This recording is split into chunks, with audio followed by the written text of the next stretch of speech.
Shalom anak-anak yang dikasihi Tuhan, selamat pagi, selamat berjumpa di dalam pembelajaran agama pada hari ini.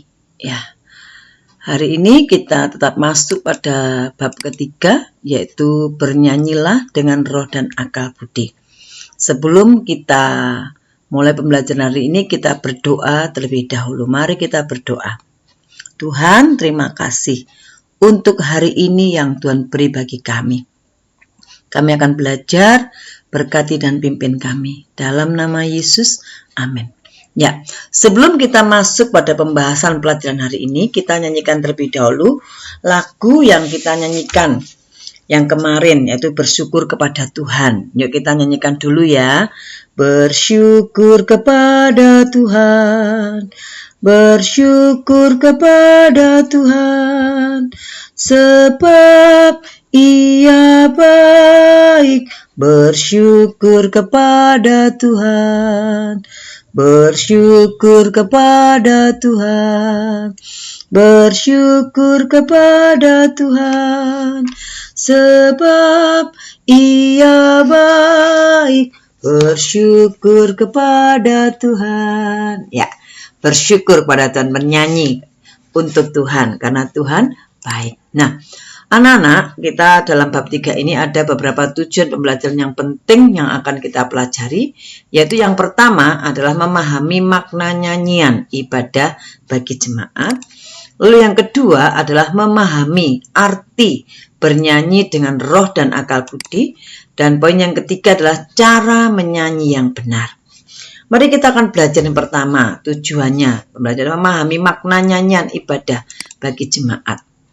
Nah, memahami makna nyanyian ibadah bagi jemaat. Unsur ibadah yang kental yang seringkali ditemui dalam ibadah-ibadah Kristen adalah nyanyian jemaat atau pujian. Dalam keadaan senang, ya, dalam keadaan pesta ulang tahun memuji Tuhan.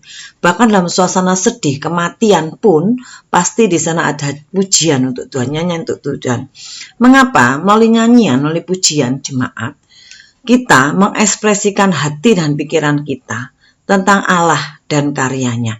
Jadi kita percaya Allah itu ada dan Allah berkarya. Buktinya ya, alam ciptaan ini diciptakan Tuhan. Kita bersyukur. Dan anak-anak, hidup ini memang ada senang, ada susah ya. Ketika senang kita memuji Tuhan, bahkan ketika sakit memuji Tuhan. Ketika kematian juga memuji Tuhan ya. Jadi makna nyanyi ibadah bagi jemaat adalah mengekspresikan hati kita, pikiran kita tentang Allah dan karyanya. Dia ada dan Dia menolong kita. Ya, kemudian yang kedua memahami arti bernyanyi dalam roh dan akal budi. Jadi menyanyi itu tidak hanya syukur menyanyi, asal menyanyi dari mulut kita. Tetapi menyanyi itu harus dilakukan di dalam roh. Artinya kesungguhan hati, yaitu hati yang berfokus di dalam bernyanyi untuk memuliakan Allah. Jadi bernyanyi dalam roh itu artinya kesungguhan hati, yaitu hati yang berfokus di dalam bernyanyi untuk memuliakan Allah. Jadi hati kita mengarah kepada Tuhan. Ya, sungguh-sungguh memuliakan Tuhan, bukan hanya sekedar hobi seperti penyanyi-penyanyi dunia, tapi kita memuliakan Tuhan. Lalu apa artinya menyanyi dengan akal budi? Bernyanyi dengan akal budi itu artinya kita mengerti syair nyanyian yang kita ucapkan. Jadi kita tuh mengerti syair, isinya apa, kata-katanya apa, itu kita mengerti dalam hidup kita. Ya, sehingga seringkali ketika kita menyanyi dengan sungguh-sungguh, kita bisa menangis. Mengapa kok menangis, meneteskan air mata? Karena kita bisa merasakan Tuhan itu ada, Tuhan itu nyata, dan Tuhan itu benar-benar sanggup menolong kehidupan kita. Itu ekspresi dalam bernyanyi. Tapi kita juga bisa bersuka cita, bergembira. Karena apa? Karena Tuhan mengadakan pertolongan yang dahsyat, yang besar bagi kita. Nah, tugas kalian adalah yang pertama, adalah menceritakan pertolongan Tuhan. Jadi tugas yang pertama menceritakan pertolongan Tuhan yang pernah kalian rasakan, ya. Ceritakan pertolongan Tuhan yang pernah kalian rasakan, ya. Kemudian bagaimanakah cara bernyanyi yang benar? Ya, tidak hanya kata-kata kita bagus, tetapi cara bernyanyi dengan benar adalah menyanyi dari hati kita, yaitu menyanyi dari dasar hati kita. Karena nyanyian kita bukan hanya sekedar menyanyi seperti lagu-lagu anak-anak atau lagu-lagu yang lain, tetapi nyanyi kita itu adalah untuk Tuhan. Sehingga tidak hanya kita dari mulut kita, tetapi dari hati yang paling dalam kita menyanyi untuk Tuhan. Nah, anak-anak kasih Tuhan, nyanyian Kristiani itu berasal dari ya kalau kalian nanti baca dari kebiasaan orang Yahudi, ya mereka menyanyi untuk Tuhan, ya.